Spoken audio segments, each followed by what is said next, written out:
मैं इसे पूरी ताकत से मारता हूँ। दही तोड़ दी भाई उसकी। अभी लेकिन इसे कुछ होना भी तो चाहिए, इसे तो कुछ होता ही नहीं भाई। छी भाई कितना कच्चा निशाना है तेरा, सही से मारना। भाई मेरा निशाना काफी पक्का है, यही खतरनाक है। तो मार मार उसे, देखो कैसे नाच रहा है भाई। अभी ये मरने का नाम ले तब तो मारूं मैं इसे। भाई ये तो नाच रहा है तेरी गोली पे। अब जाकर मारा ना यार ये। कैसे कैसे मर गए भाई मैं तो पहले ही बोल रहा था मेरे पास बहुत सारी पावर है, सो के उठ गया और पावर ला लिया मैंने।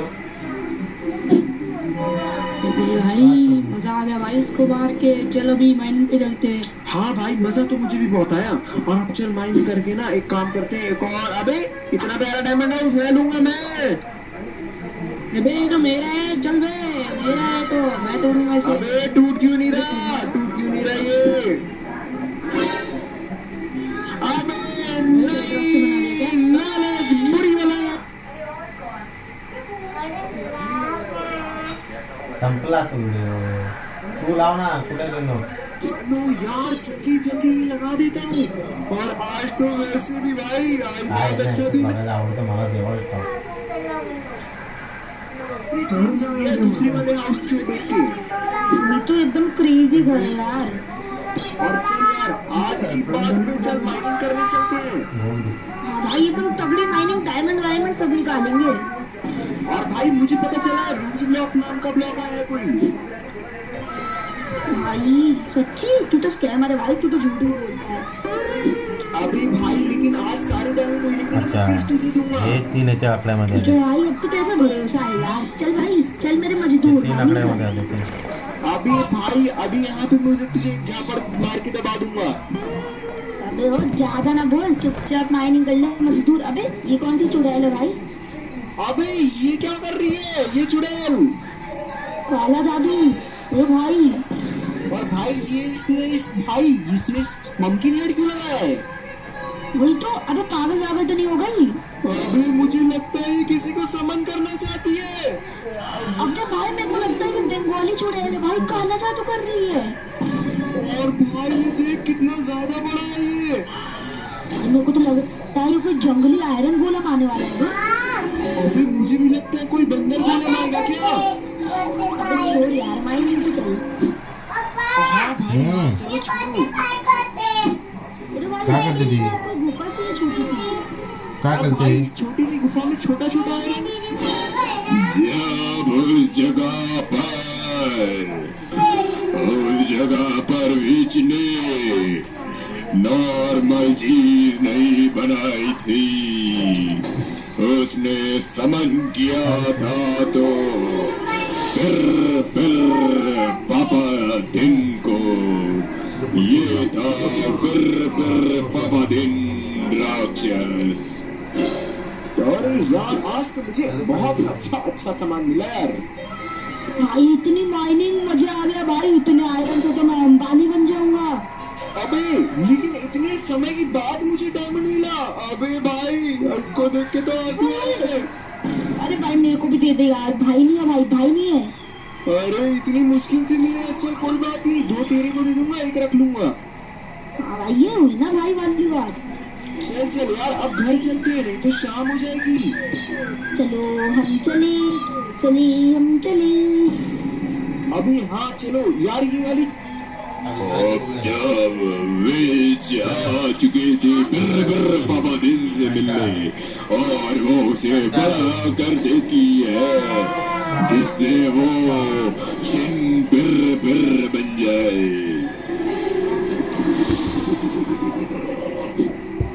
अरे यार माइनिंग करते करते तो रात हो चुकी थी भाई, अब पहुंचे घर जाके। भाई यार कितनी अच्छी माइनिंग हुई, मजा आ गया यार इतनी माइनिंग में तो। चल चल चल भाई अभी जल्दी से ऊपर चलते हैं हम लोग। सोने का मन कर रहा है यार, इतनी थकान होकर रखी है। चलो यार इसी बात पे तो मैं सारा सामान भी रख देता हूँ यार। और भाई फटाफट से सो जाते हैं यार, सब कुछ रख दिया मैंने। भाई बहुत नींद आ रही है भाई। और भाई बाहर तो मौसम आज अच्छा है यार, रात में भी। वही तो, इतना ऐसा लग रहा है कोई तूफान आने वाला है भाई। सो जा, इससे पहले हमारा बवंडर बन जाए। हाँ भाई, हवा भी बहुत अच्छी आ रही है बाहर से। अब तो मुझे बहुत अच्छी नींद आएगी, सो जाता हूँ। अबे यार, क्या यार, कैसी अजीब सी नींद थी भाई। अबे तुझे यहाँ पे किसने कैद किया? बचाओ भाई, तब से टांग लटकी पड़ी है मेरी। भाई बचा ले यार, मेरी टांग में बहुत दर्द हो रहा है। अरे यार, मेरे भाई को किसने पकड़ा? अरे बाबा जी ने। अबे भाई, अरे बचा बचा। ओ चुप भाई, तब से नींद आएगी। रात के 3 बजे सोया हूँ और तू फिर उठा दिया मेरे को। मुझे ऐसा लगा कि कोई राक्षस तुझे मार रखा है। चार्जिंग है ना, मतलब औकात भी नहीं है किसी की छू कर भाई। अबे ओ, अबे ये तो बिर बाबा दी आ गया। अब रुक जा, इसे न्यूक्लियर डेटोनेशन से मारना पड़ेगा। भाई सिस्टम बता दे साले का। ये ले बेटा, ये ले। भाई ये ऐसी गन नहीं है, इस बंदर को टपका देगी। भाई इसकी तो ऐसी बेटे सिस्टम पार देंगे। अबे लगता है इसे गुस्सा आ रहा है, और भाई से तो कुछ हो भी नहीं रहा। अबे इसका सिस्टम बना भाई जल्दी। इसके बाल देखना, ऐसे लग रहा है गली हुई ब्रोकली, फूले हुए बंदर। और भाई मुझे तो सबसे ज्यादा इसकी नाक देख के डर लग रहा है। रे अबे मर गया, ये सो गया, पता नहीं क्या हुआ। अबे ये कैसा अजीब सा राक्षस था। मेरे को तो लगता है वो आराम कर रहे हैं, बाद में एक साथ खा जाएगा हम लोग को। भाई इसका कितना अजीब नाम है भाई, पपदी। अभी उसका मजाक मत उड़ा, नहीं तो उसे गुस्सा भी आ सकता है। अबे इस पिर पापा दिन पे ना पेरी फ्राइज लगा के खा जाऊंगा। अभी भाई आसपास तो कोई नहीं है, लगता है वो जा चुका है यार डर के। मुझसे तो सब कोई डरते हैं, लेकिन ये कहाँ से आ गया? अबे ये क्या? अबे नहीं। अरे टॉम हुई भाई, चलो यार। भाई जल्दी चल, पता है इस विलेज में नए टेडी बेयर आए हैं, वहाँ देख।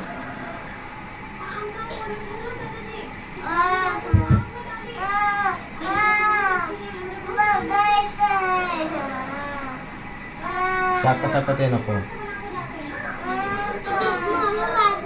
21 वर्षापूर्वीची ही गोष्ट आहे. तारीख होती 15 ऑगस्ट. 21 वर्षापूर्वीची ही गोष्ट आहे. तारीख होती 15 ऑगस्ट 2004. इराणमधल्या नेका या शहरातल्या रस्त्यावर प्रचंड मोठी गर्दी जमली होती. रस्त्याच्या मध्ये 2 क्रेन उभ्या केल्या होत्या आणि त्या क्रेनला एक फाशीचा दोर अडकवलेला होता. त्या फाशीच्या दोराखाली उभी होती 16 वर्षांची एक मुलगी. ती रडत होती, ओरडत होती, इराणच्या सरकारला शिव्या देत होती, शाप देत होती. एक दिवस तुमचं हे हिंसक राज्य संपून जाईल म्हणत होती. इराणच्या खोमेनी यांना शिव्या देत होती, इराणच्या पोलिसांना, मिलिटरीला आणि तिथल्या न्याय व्यवस्थेला देखील ती शाप देत होती. पण अखेर शेकडो लोकांच्या समोर तिला रस्त्यावर क्रेनला लटकवून फाशी देण्यात आली. तिचा मृत्यू झाला. पण मग तुम्ही म्हणाल की तिची चूक काय होती? तर तिची चूक ही होती की तिचा अनेक वेळा बलात्कार झाला होता. मला थोडं आश्चर्य वाटेल, पण इराणच्या तत्कालीन कायद्याप्रमाणे तिची चूक झाली होती. तिने आपला हिजाब काढून टाकला, ही देखील तिची चूक झाली होती. पण आज या गोष्टीची चर्चा का आपण करतोय, तर या 16 वर्षाच्या मुलीचा शाप सध्या खरा होतोय की काय? आणि इस्रायलने आणि अमेरिकेने जशी जिद्द पकडलेली आहे की इराणचं हे सरकार बरखास्त करून नवीन सरकार आणायचं, आणि जोपर्यंत इराण झुकणार नाही तोपर्यंत त्यांच्यावर असे प्रचंड आघात करत राहायचं. त्यामुळे सध्या असं म्हटलं जाते की या मुलीने दिलेले शाप खरे होते. इराणमधल्या या मुलीची म्हणजे आतिफा रजावी सहाले या मुलीची कहाणी नक्की काय आहे ती आपण आजच्या या व्हिडिओमध्ये जाणून घेणार आहोत. मी आहे रणजित यादव आणि तुम्ही पाहता द मराठी वार.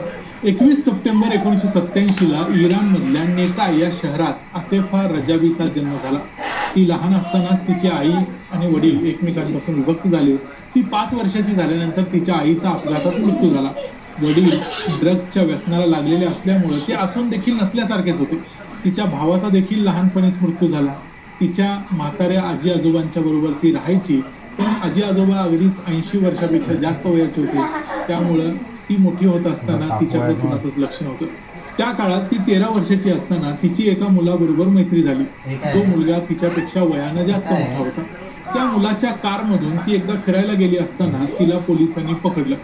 आता इथं काय आहे? आपल्याला हे सांगणं गरजेचं आहे की इराणमध्ये मोरल पोलीस नावाचा एक खरा प्रकार आहे. म्हणजे विनाकारण स्त्रियांनी कसे कपडे घालावेत किंवा घालू नयेत हे सल्ले देणाऱ्यांना आपण आपल्याकडे मोरल पोलीस होऊ नको असं चेष्टेनं म्हणतो. पण इराणमध्ये असे मोरल पोलीस खरोखरचे आहेत. म्हणजे सरकारनं नेमलेले, त्यांना पगार मिळतो.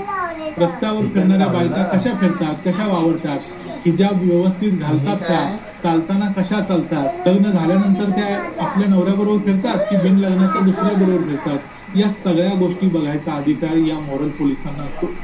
या मोरल पोलिसांनी आतिफाला आणि त्या मुलाला पकडलं. मुलाचं वय कायद्यात बसत होतं, त्यामुळे त्याला सोडून देण्यात आलं.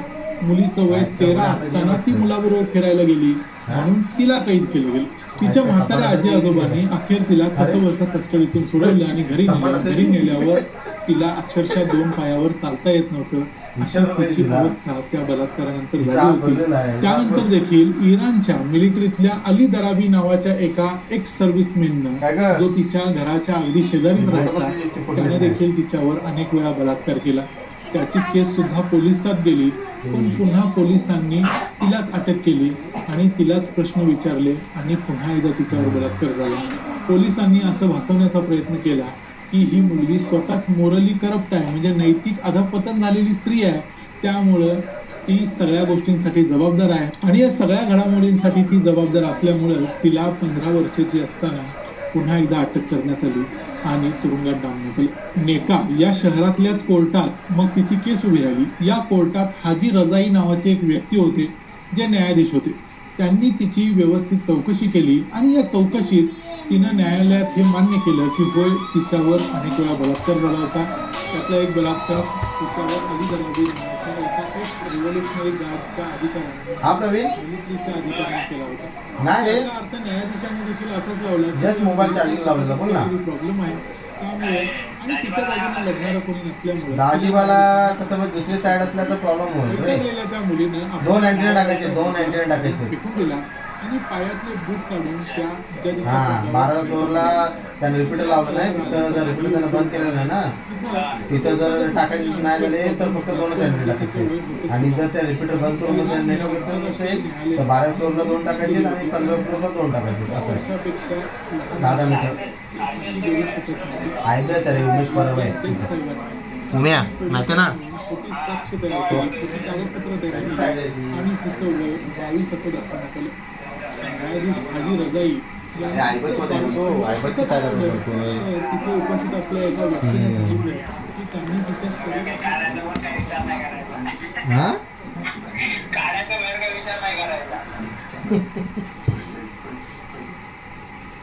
ॲल्युमिनियमचे काय काय फायदा नाही, काय फायदा नाही.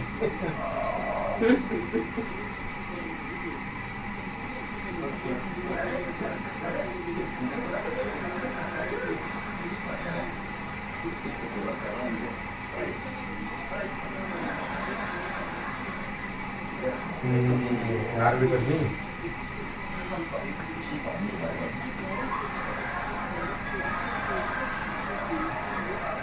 तू फक्त कंप्लेंट कर ना.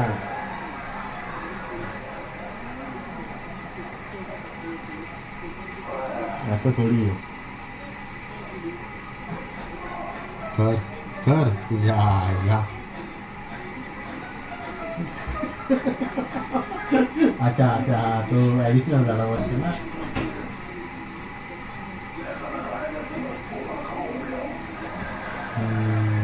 जा, काय नाही उमे आहे तिथं. तो करतोय. चेंबूर स्टेशनला उतरलास ना तर ऑटो कर आणि जर चालत गेलास तर चेंबूर स्टेशनपासून जास्तीत जास्त 10 मिनिटं वेस्टला. तो ब्रिज चेंबूर आणि गोवंडीमधला ब्रिज माहिती पास होतो. तो ज्या ठिकाणी ब्रिज खाली उतरतो ना तिथून 2 मिनिटाचं अंतर. बरोबर. तू आता जाणं कसं आहे मला ते सांग.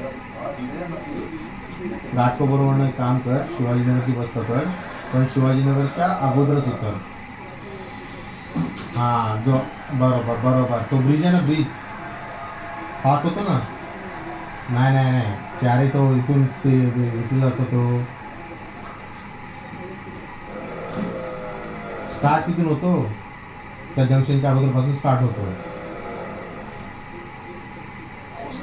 तुला मी एक्झॅक्ट लोकेशन टाकतो, मग तुला मग समजेल.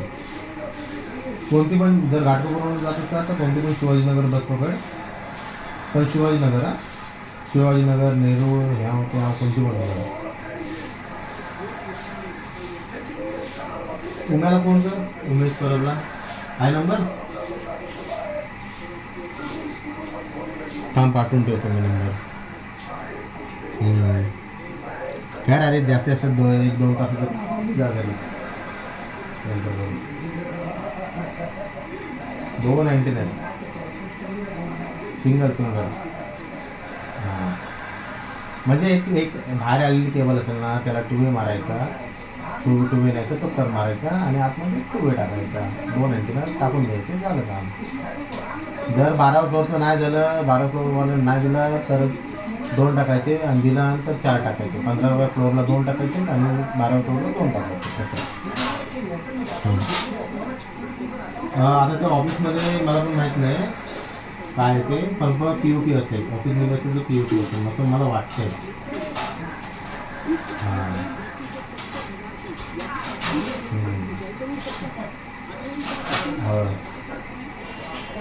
उमेश नंबर पाठवतो त्यांनी. हाँ लेकिन सोवियत संघ किसी मामले में कम थोड़ी ना था. इतनी ऊंचाई पर उड़ने के बावजूद सोवियत संघ के एंटी एयरक्राफ्ट सिस्टम ने उसे डिटेक्ट कर लिया और उस पर SA-2 सैम मिसाइल दाग दी. एयरक्राफ्ट पर मिसाइल अटैक होते ही यूटी के पायलट फ्रांसिस गैरी पावर्स ने पैराशूट के साथ उससे छलांग लगा दी. सोवियत आर्मी ने पावर्स को जिंदा पकड़ लिया. मामला सामने आया तो अमेरिका ने झूठ बोल दिया कि ये तो मौसम की जानकारी लेने वाला वैज्ञानिक विमान था. मगर USSR ने एयरक्राफ्ट का मलबा दिखाकर और पायलट को दुनिया के सामने पेश करके दुनिया के सामने अमेरिका को नंगा कर दिया. अमेरिका को अपने जिस U-2 विमान पर इतना भरोसा था, USSR ने उसकी सारी हवा निकाल दी. पूरी दुनिया में अमेरिका की बेइज्जती हो गई, मगर अमेरिकन भी हार मानने वाले यही वो टाइम था जब अमेरिका ने रियलाइज किया अगर उसे खुद को मिलिट्री सुपर पावर बनाना है तो उसे एक ऐसा एयरक्राफ्ट बनाना होगा जो कि दुनिया की किसी रडार की पकड़ में नहीं. उसने सबसे पहले SR-71 ब्लैकबर्ड डेवलप किया जो कि हाई स्पीड रिकॉन प्लेन था. फिर उसने F-117 night hawk stealth fighter plane बनाया और आखिरकार जो प्लेन बनकर सामने आया उसका नाम था B-2 स्टेल्थ बॉम्बर. जी हाँ, वही B-2 स्टेल्थ बॉम्बर जिसके एक विमान की कीमत $2.1 बिलियन. जी हाँ, एक बॉम्बर 17,000 करोड़ का. लेकिन इस बॉम्बर को दुनिया के किसी देश को वो नहीं बेचता. रडार एब्जॉर्बेंट कोटिंग की वजह से ये दुनिया के किसी रडार की पकड़ में नहीं आता. ये एक बार में 18,000 किलो से भारी बम ले जा सकता है. ये इतना महंगा है कि अमेरिका ने भी ऐसे सिर्फ 20-22 बॉम्बर ही बनाए हैं. इसे अमेरिका की नॉर्थरॉप ग्रमन कंपनी ने बोइंग के साथ मिलकर बनाया. इसे 2011 में अमेरिकी फौज में शामिल कर लिया गया. ये 50,000 फीट से भी टारगेट को पिन पॉइंट हिट कर सकता है. एक बार में 18,000 किलोमीटर का ये सफर तय कर सकता है. और दुनिया के सबसे ताकतवर इसी B-2 बॉम्बर से अमेरिका ने 22 जून की सुबह 4:30 बजे ईरान के 3 परमाणु ठिकानों पर हमला कर दिया. अमेरिका ने इन साइट्स पर 30,000 पाउंड वजन के क्लस्टर बॉम्ब गिराकर उन्हें पूरी तरह बर्बाद कर दिया. जिन 3 ठिकानों पर ये बम गिराए गए उनमें फॉर्डो, नतांज और इस्फहान शामिल हैं. इन 3 ने सबसे बड़ा हमला फॉर्डो पे किया. नतांज के बाद फॉर्डो में ईरान का दूसरा सबसे बड़ा यूरेनियम प्यूरिफिकेशन प्लांट था. ये प्लांट एक पहाड़ी के नीचे 295 फीट की गहराई में था. यही वजह थी कि इजरायली मिसाइल्स ने कर दिए. लेकिन फॉर्डो के प्लांट पर वो चाहकर भी हमला नहीं कर सकते थे. सारी दुनिया को पता था कि ये काम अमेरिका के B-2 स्टेल्थ बॉम्बर के अलावा और कोई नहीं कर सकता, क्योंकि B-2 स्टेल्थ बॉम्बर में ही GBU-57 MOP जैसे ताकतवर क्लस्टर बॉम्ब्स लगाए जा सकते हैं. आपको बता दें कि एक GBU-57 क्लस्टर बॉम्ब का वजन 13,600 किलो होता है. इतना बड़ा बम B-2 बॉम्बर के अलावा और किसी फाइटर जेट में फिट नहीं हो सकता. इसीलिए इजराइल भी लगातार अमेरिका से बोल रहा था कि वो आगे आकर ये काम करे. उधर अमेरिका ने भी बड़ी चालाकी से इस पूरे ऑपरेशन को अंजाम दिया. पहले तो अमेरिका ने ये बोलकर सबको उलझा दिया कि अभी हम 2 हफ्ते तक इस लड़ाई में शामिल नहीं होंगे. फिर उसने नॉर्थ कोरिया के पास अपने एयरफोर्स बेस पर कुछ एक्टिविटी की जिससे कुछ लोगों को लगा कि अमेरिकी बॉम्बर यहाँ से उड़ान भरेंगे। फिर लोगों को लगा कि शायद वो भारत के साउथ में हिंद महासागर में स्थित डियागो गार्सिया एयरबेस से अमेरिकी बॉम्बर आएंगे। लेकिन अमेरिका ने वो किया जिसकी किसी को उम्मीद नहीं थी। B-2 बॉम्बर से ये उड़ान सीधे अमेरिका के मुगरी एयरबेस से भरी, लेकिन इसे ईरान तक आने में इन बॉम्बर्स को लगभग आधी दुनिया कवर करनी पड़ी। खबर है कि कई घंटों की उड़ान के चलते हवा में ही इसमें फ्यूल भरा गया। इजराइल ने वैसे ही कई दिनों के हमलों में ईरान के एयर डिफेंस सिस्टम को खत्म कर दिया था। वो दावा कर रहा था कि ईरान के एयरस्पेस पर अब हमारा कब्जा है। बस फिर क्या था, 22 जून की सुबह ये बॉम्बर्स सिर्फ कुछ ही मिनटों में नातांज, फोर्डो और इस्फहान पर क्लस्टर बॉम्ब्स गिराकर चले जाते हैं। आपको बता दें कि जो GBU-57 क्लस्टर बॉम्ब्स इन साइट्स पर गिराए गए हैं उन्हें न्यूक्लियर बम के अलावा दुनिया का सबसे ताकतवर बम माना जाता है। ये यानी ये धरती का सीना चीर कर उसके नीचे कई सौ फीट तक टारगेट को हिट कर सकता है। अमेरिका ने इसे खासतौर पर बनाया ही इसलिए था कि ईरान, नॉर्थ कोरिया जैसे देशों की अंडरग्राउंड न्यूक्लियर फैसिलिटीज को हिट किया जा सके। इस एक क्लस्टर बम का वजन 13,600 किलो, लेंथ 21 फीट और ये 60 मीटर तक मोटी कंक्रीट में घुस सकता है। ये इतना हेवी होता है कि B-2 स्टेल्थ बॉम्बर के अलावा इसे किसी और एयरक्राफ्ट से गिराया ही नहीं जा सकता। अमेरिका ने फोर्डो की साइट को बर्बाद करने के लिए इन्हीं बॉम्ब्स का इस्तेमाल किया। ट्रंप ने तो अपने स्टेटमेंट में ये क्लेम किया कि हमने इस साइट को पूरी तरह बर्बाद कर दिया, मगर ईरान का कहना है कि हमले तो हुए मगर इंफ्रास्ट्रक्चर में कोई लीकेज नहीं हुआ। ये भी क्लेम किया जा रहा है कि ईरान को पहले ही पता था कि अमेरिका यहाँ हमला कर सकता है, इसलिए उसने तमाम जरूरी चीजों को यहाँ से पहले मूव कर दिया था। फोर्डो के अलावा नातांज और तीसरी साइट पर यूएस ने टॉमहॉक क्रूज मिसाइल्स का इस्तेमाल किया। ये इतनी नीचे उड़ती है कि दुश्मन के रडार की पकड़ में नहीं आती। कुल मिलाकर अमेरिका के इस सरप्राइज अटैक ने पूरी दुनिया को हिला कर रख दिया। अमेरिका का कहना है कि हमने इस हमले से अपने टारगेट अचीव कर लिए। ईरान की भलाई इसी में है कि इसका जवाब में वो कोई और हमला नहीं करे, लेकिन ईरान मानने वाला कहाँ है। ईरान ने इस हमले के फौरन बाद इजराइल के 14 शहरों पर अपनी सबसे ताकतवर मिसाइल से हमला कर दिया। इन हमलों में तकरीबन 100 इजरायली जख्मी हुए, कई इमारतें तबाह हो गई। ईरान का सरकारी टीवी ये दावा कर रहा है कि ये वॉर शुरू तो अमेरिका ने की है, लेकिन इसे खत्म ईरान करे। मगर सवाल ये है कि ईरान कर क्या सकता है। इससे पहले कि इस सवाल के जवाब को ढूंढें, कई सारे ऐसे सवाल हमने अपने लेटेस्ट पॉडकास्ट में देश के सबसे बड़े क्राइम जर्नलिस्ट में से एक शम्स ताहिर खान से पूछे हैं कि इन सवालों का जवाब सुन के आपका दिमाग हिल गया। जी हाँ, क्राइम हो या क्रिमिनल्स हो, इतने सालों से उनकी कहानियों को वो कवर कर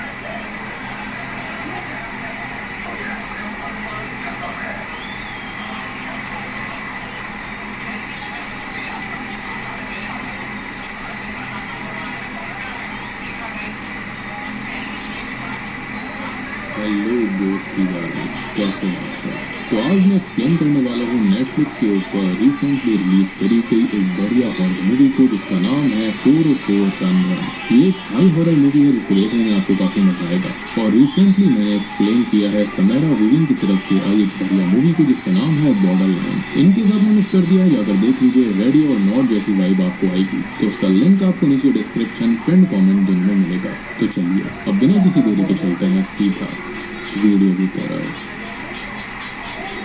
तो कहानी की शुरुआत में हम 4 लोगों को एक होटल रूम के रूम नंबर 404 में देखते हैं और उस समय वो लोग काफी डरे हुए थे।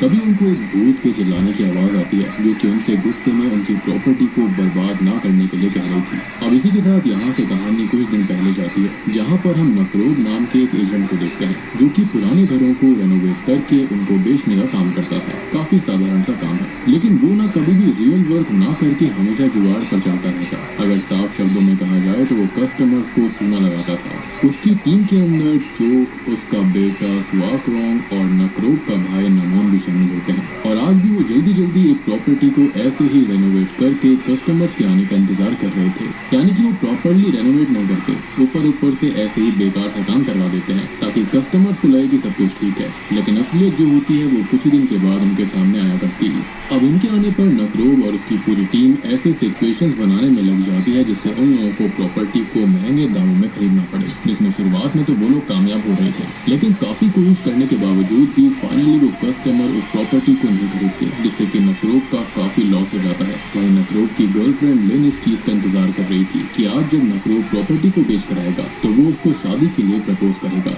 अब लिन का एक दोस्त उसको समझाने की भी कोशिश करता है कि उसको इस तरह के स्कैमर के साथ नहीं रहना चाहिए, क्योंकि ऑलरेडी नकरोब ने लिन को शादी के लिए रोक कर रखा हुआ था, पर अब तक वो सिचुएशंस को सही नहीं कर पाया। लेकिन लिन को सारी चीजें नकरोब के बारे में पता थी, लेकिन उसके बावजूद भी उसके साथ ही रह सकती थी। अब नकरोब के घर आने पर वो लिन के सामने जमीन पर बैठता था, इससे लिन की खुशियां वो ठहरा नहीं रहता, लेकिन नकरोब तो असल में